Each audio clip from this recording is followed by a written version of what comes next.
Joining me now is Democratic Congresswoman Rashida Tlaib of Michigan, who is a member of the House Oversight and Reform Committee. Congresswoman, thank you so much for your time.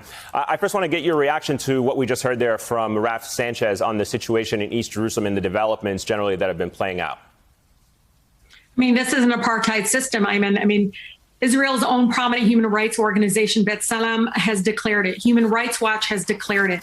And Palestinians on the ground have been telling us for decades that their homes have been demolished, that they've been targeted, that violence has been met by Israeli-led forces under Netanyahu's racist policies. What we're really telling Palestinians fighting apartheid is the same thing being told to my fellow Black Americans across our country here and that are fighting against police brutality. There is no form of acceptable resistance to state violence, except for the denial of, people's human dignity. And we need to stop. We need to stop and look at the fact that our own country is enabling it with billions of dollars every year being issued to Israel, even though they are promoting racism and dehumanization. So to that point, the White House National Security Advisor Jake Sullivan spoke with his Israeli counterpart. He expressed the United States' concerns over the violent confrontations in Jerusalem. Do you think the Biden administration needs to take a stronger stance right now towards Israel for the developments that we're seeing there? Absolutely. We need to hold the international human rights laws that are saying to our folks across the country that they have to abide by. Well, why not Israel? Why not saying to Netanyahu currently, who is, running on anti-Arab rhetoric consistently, accepting violence by allowing Israeli police and military forces to side with Israeli citizens who are literally physically throwing people out of their homes. U.S. taxpayer dollars should not be used to commit human rights violations. That needs to be said. I have yet to hear anybody from the Biden administration declare that our money will not be used to degrade, to dehumanize, and to kill or evict people out of their homes. So let's talk about the role of Congress for a moment. Members of your party have been very critical on social media of what the Israeli government is doing to Palestinians. Do you think there is a bigger role for members of Congress and certainly among American politicians to actually translate these words that we're seeing on social media to actual action on the ground? Absolutely. I mean, we're going to see more and more of my colleagues. I mean, right now, 75% of them, about over 300 of them, did sign a letter to say we're going to support Israel unconditionally, even though we're seeing children on the ground dying. We're seeing people completely being stripped of their homes, their human dignity. And look, Ayman, for me, this is very personal. My mother grew up in Palestine during occupation. My grandmother still lives there.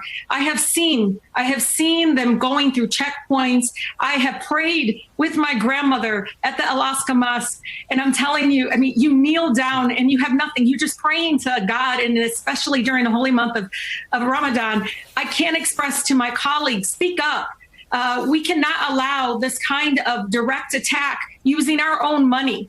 When are we going to speak up against this kind of brutality? Enough is enough. Congressman, allow me to switch topics for a moment while I have you. I wanted to ask you about Wednesday's hearing with former President Trump's defense secretary and acting attorney general at the House Oversight Committee, which you're a member of. The hearing is on the events surrounding the January 6th insurrection. What are some of the lingering questions that you hope to have answered?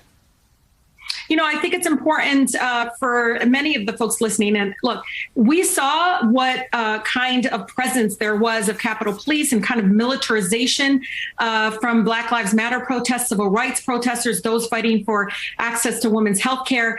We did not see that kind of presence when it was very clear that white supremacist groups came to harm members of the United States Congress, came to basically attack our democracy. And so my question is, why is there such a lack of courage or political will within these agencies that seem to show up when there are folks that look like me protesting against inequality, against police brutality, and so much more issues that are, the ills of our society. But when these folks are very clear, not only on social media, but when they showed up from not only erecting literally hanging and saying they're going to lynch colleagues, hunting down the Speaker of the House.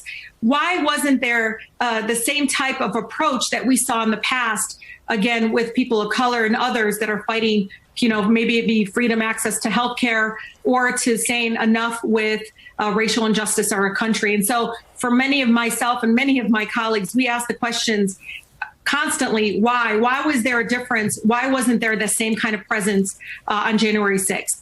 If we can talk about Michigan politics for a moment, part of your district includes your home city of Detroit, obviously. The police chief there, James Craig, a Republican, just announced that he's retiring. He is expected to launch a challenge to Democratic Governor Gretchen Whitmer, who's up for re-election next year.